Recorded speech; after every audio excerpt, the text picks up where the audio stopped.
First off, thank you, Vim.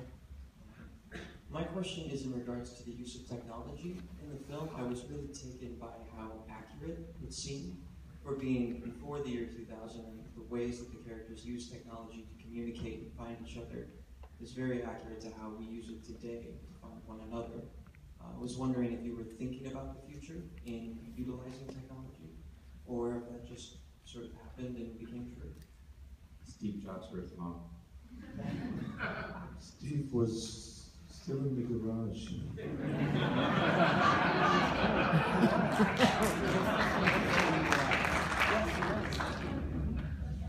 In 77 at least. When we came closer to making the film in 89, we tried to interview some thinkers and some futurologists, and some of it was helpful and some of it wasn't. And in the end, it was really driven by my own interest about the future of visual culture, and I really thought that these little instruments that you could carry and look at, and phones that you could look at the other person, at that image, that was, and the internet, of course, was just beginning, and it seemed like it was going to go somewhere. Little did we know in 89, of course.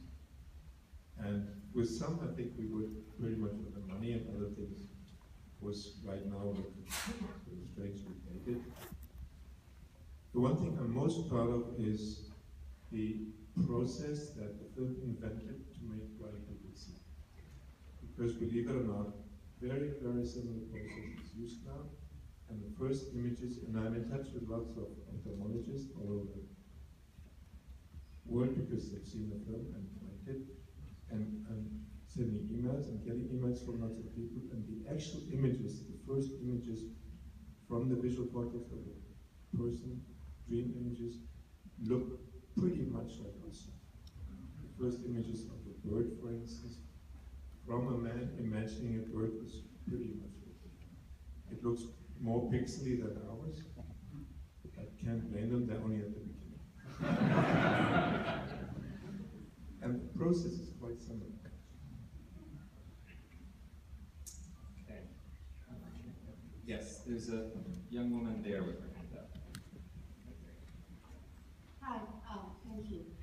I have a question actually about the movie was really rich. There were so many moods, affects, themes as well. The kind of reenactment of Julie Jean, you know, the love story between Claire, Sam, and Jean, but there was also the idea of traveling to find oneself. I just thought that there were so many themes, and I'm just wondering why not making many movies instead of just one, because I really felt that they could deserve a treatment of their own. And I think it was a little bit overwhelming.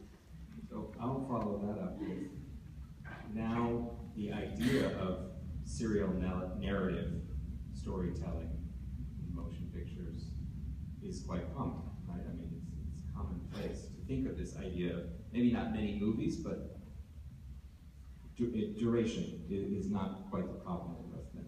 Well, probably the material for the film and the range of ideas for the film today would make for a great series for one season. And it was, I totally agree with you, it was a little much for one film.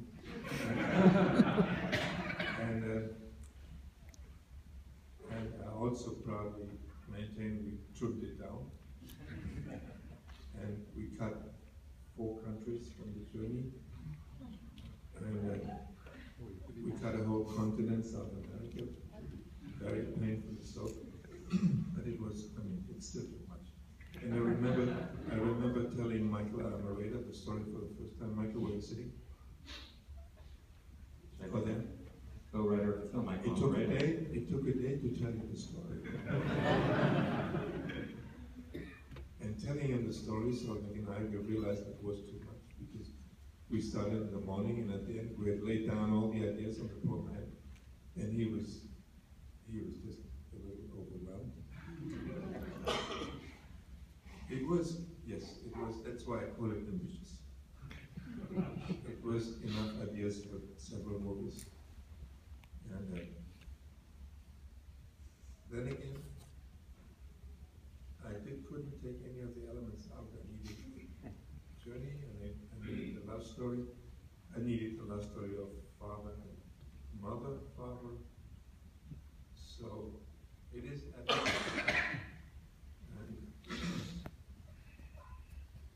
the painful thing when we did the Reader's Digest was that I realized for the first time what people do to make something more effective in terms of ideas.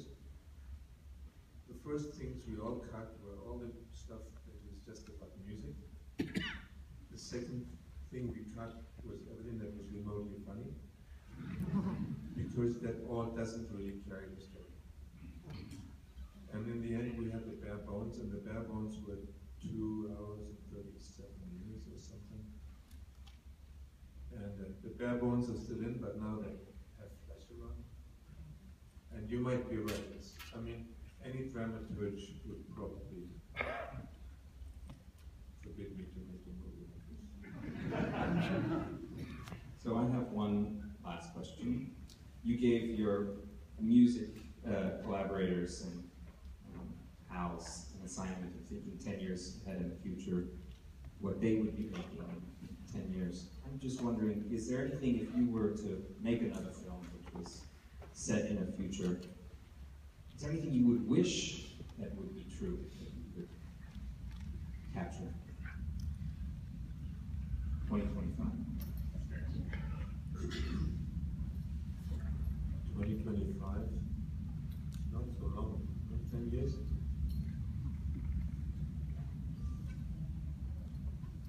Maybe some social media that actually would deserve a name. That would actually social.